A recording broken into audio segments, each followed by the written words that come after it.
Hello, I'm Paul Johnson from Film Obsessive, and today I'm with Joe Vaudreuil, a writer and director of a new animated film. It's called When Adam Changes. And Joel, where are you joining us from today? Your film is currently in a festival run, is that correct? Yes, it did a lot of festival. It had his premiere in Annecy in France. It did a lot of and it is still running, and it will be released in Quebec around the summer. It's not around May maybe, but there is still running in festivals. I think he's playing in Washington at the end of February, and he will be played other place. Yeah, it's a good. I think it's a good life for it. I'm really glad. I'm sure it's going to get a lot of very friendly reviews and a lot of applause and acclaim. Could you tell us a little bit about the story in your own words? Yes, when I started to work on the movie, my first idea was to write a script about emotions more than about a tale or really an action story or so. So I wrote the script around feelings and emotion, like the moment when you're a teenager and you feel like a loss of control of the what's happening, and when you don't have the emotional tool to face problems. So the starting point of the movie was those emotions, like something you feel that make you feel awkward, but you don't know how to really deal with it. And the story took place around those scene I wrote for those emotions, and I like that kind of humor. I wanted to do a movie with like deadpan dark humor, and yeah, and it's based around feeling I used to feel when I was a teenager, but the story around aren't things I lived. It's just like more the emotion that are represented from my life.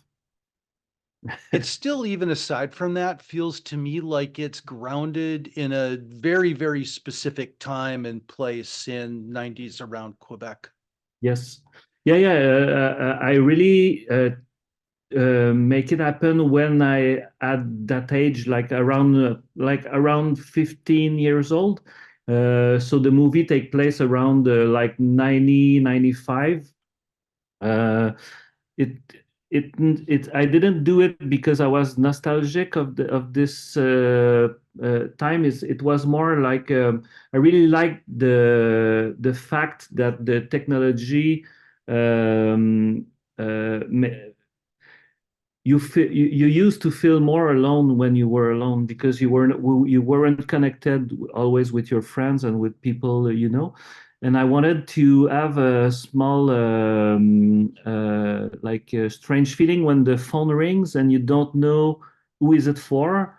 I like this kind of like deadpan tension, so you're always like wondering what people think because they don't write it on.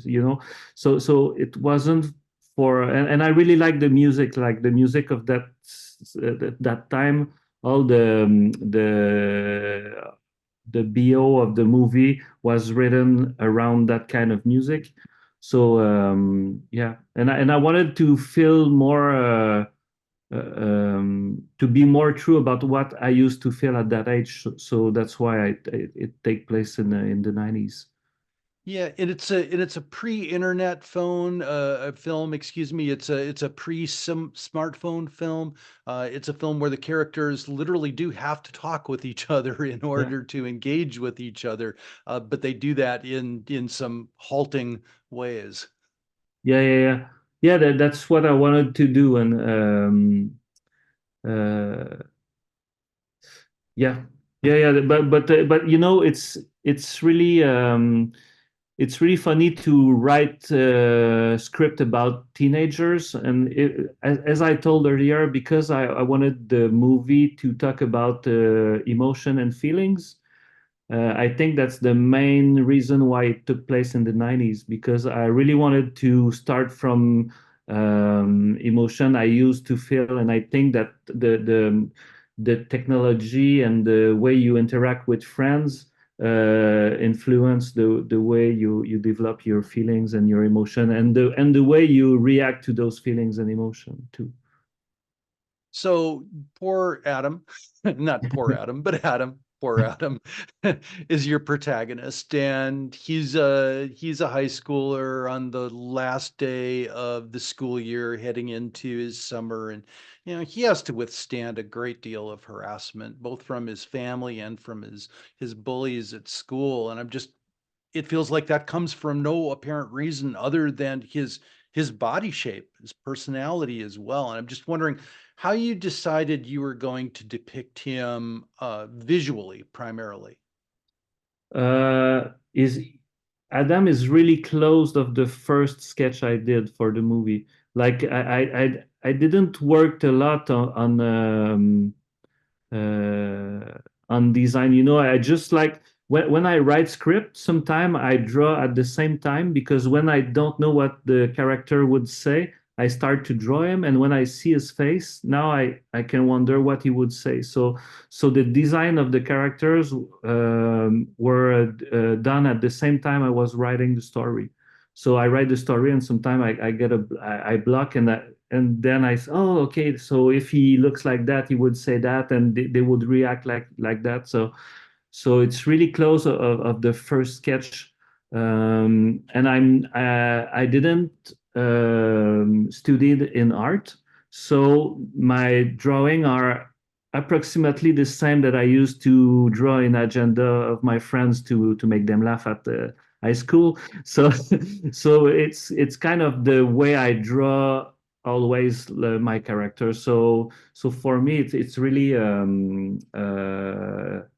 natural for me to draw that kind of character, and I don't have like techniques of drawing people with characters with specific forms to help it animated, because I didn't study it in animation. So my drawings are more are not necessarily drawings that you would do if you decide to create character to be animated, you know. So you're not the animator in the film, but your drawings provide the basis from which your key animator or animators work. That's correct? Yes, it's a blend of some techniques. What I do is I draw all the characters in separate parts in all the axes. Then we did a rig. A rig is like if you do numeric skeleton for the characters. So around the skeleton, there's my drawing, but the animator animate the skeletons. So it's all my drawings, but I'm not the guy who animated it. So we developed this technique to be able to animate more than one scene at the time. So we had a small team, but we were able to do like 4 or 5 scene at the time. And I did a little bit of animation in the movie because the rigging animation is not the technique I use when I work alone. So I did a lot of small animation, like I animated the title, I animated all the stuff that were more rotoscopic, like the explosion and the stuff like that. So I did a little part in animation, but my job for it was more in the design and in the drawing of the character than to be when the animation start. I really became like the director, and I direct the animator like I would direct like actors. Okay, understand. And I love really how it turned out. I'm just wondering how you would characterize perhaps the visual style of the film for somebody perhaps who hasn't seen it yet. Um, I took a lot of influence elsewhere than in animation. I wanted to be more. The movie is really like a phantasm of a movie I used to. I would have liked to seen in my life.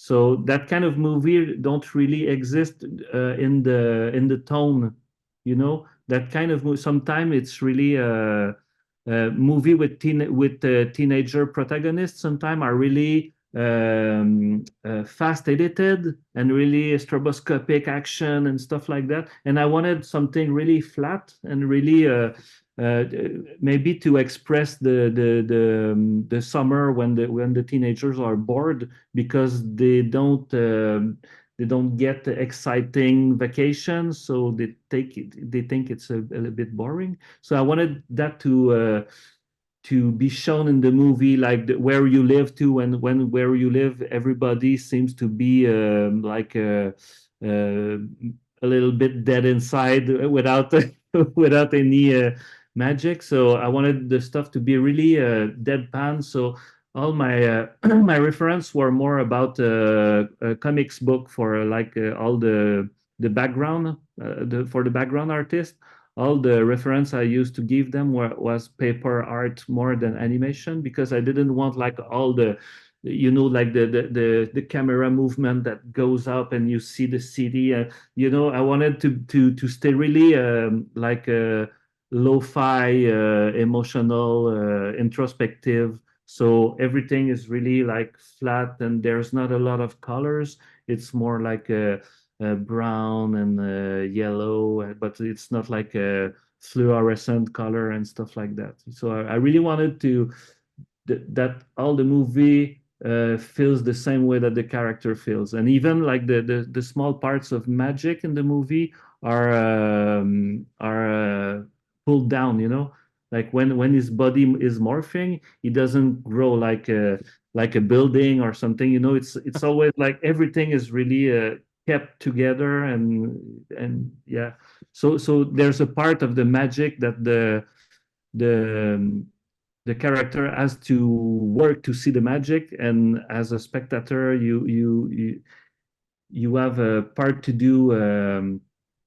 Yeah, you have a part to do to feel the magic. I love that, and I think that works perfectly well in the film. And I don't know if it's unique, but it certainly feels very much against the grain of most teen films, which, like you say, tend to be more based in physical comedy, cringe comedy, and are, like you say, faster paced, much quicker, much more brightly colored than your film. But your film works its own kind of deadpan magic, I would say. I'd like to talk a little bit about story terms. And when I'm watching, I do sense some kind of recognizable structures of like a bit of a hero's journey there, and that, Adam must leave home, crosses a threshold, meets a princess, an enemy, faces a physical challenge at the end. Nothing about the film feels, like rote or predictable. But I am just wondering, as a writer, are you conscious of narrative structures when you're plotting the film? Are you looking to have your protagonist do those kinds of things, or does it feel just more like a natural consequence of who this boy is? Yeah. um I think I have a background of editor. I used to be a editor, so I really I'm really sensitive about the rhythm in the story. So I think a lot of like the small problems that took place all along the movie for me is just about playing about the rhythm, to have like a constant something that keep interest for all the time, because if the guy is just there and do nothing, it's really boring. But you can turn it away so you think it will happen, there was something will happen. So for me it's really about the rhythm, like all the like the small characters. There's a lot of small characters in the movie, like the people that are recurrent but they don't do a lot. It's like a presence in the protagonist life, and it's like small danger, small provocation, like ordinary violence too. like people say bad things, but they don't even are conscious that they say bad things because it's just like the way they talk, and they never think it would affect somebody else. So for me, yeah, it's really something about the rhythm. I try to like keep the pace all along the storytelling. I'm wondering if there was ever any consideration of making the film anything other than hand-drawn and animated? If did you have you said you started with a feeling, so or an emotion you wanted to and explore. Was it always your intent to do that with a hand-drawn animated film following from your own drawings? It's really I do animation because of an accident. I just when I was younger, I saw a movie and I realized that animation is just like the perfect storm of everything I like.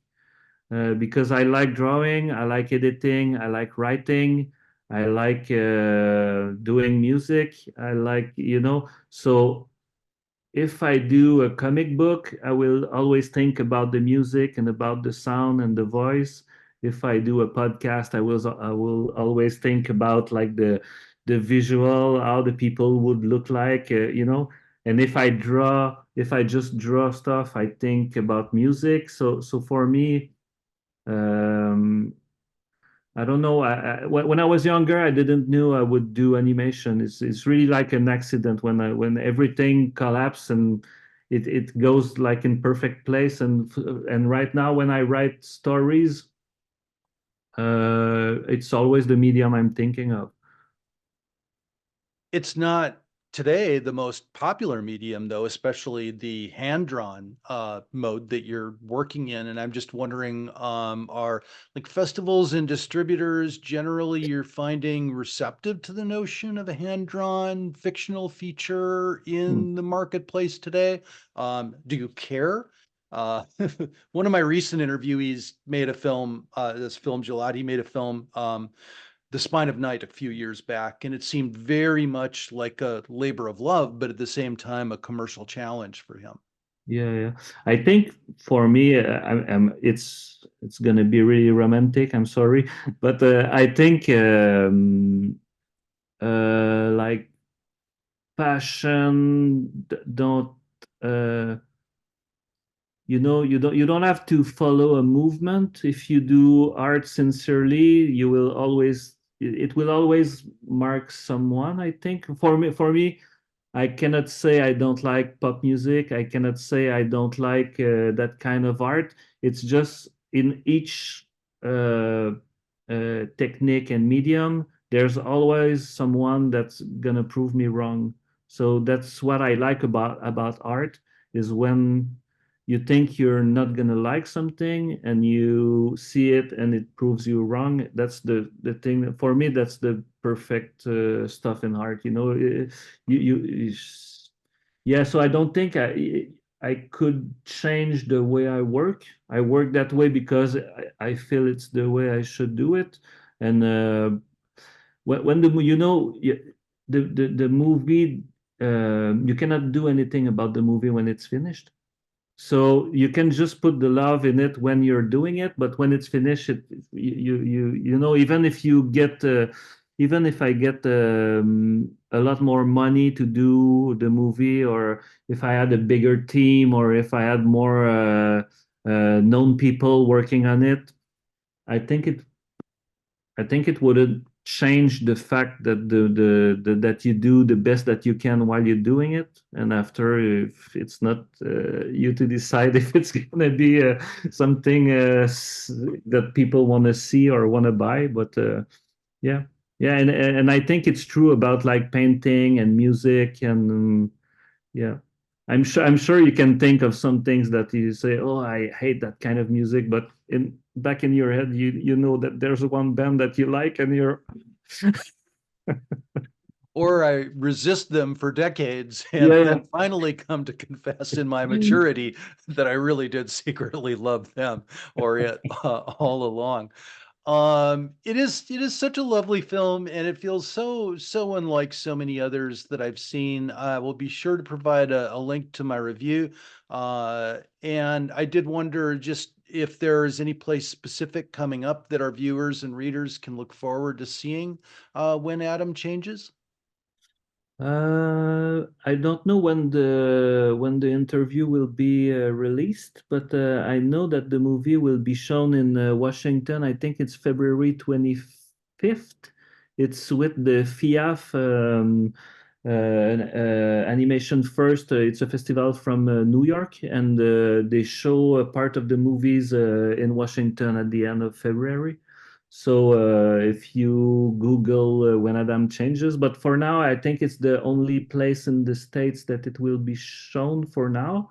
But there's other place that it's if yeah, if you see, I know each week I know if there's another festival that is showing it, but for now it's it for the United States. It's the premiere was in the States was 2 weeks ago, so it's really new for now. It is, and I'll be sure to provide a link to the Washington screening for our viewers. I'll have that article out before then. Joel, I just wanted to offer you my congratulations on the completion of a lovely film, and I'll provide those links. And I just want to thank you also for interjecting some new life into a too often overlooked and underpracticed art form. I think all of us who appreciate hand-drawn animation wish we would get to see more of it really than we do. Yeah, thanks a lot, and thanks for speaking about it. Thank you for joining us, Joel.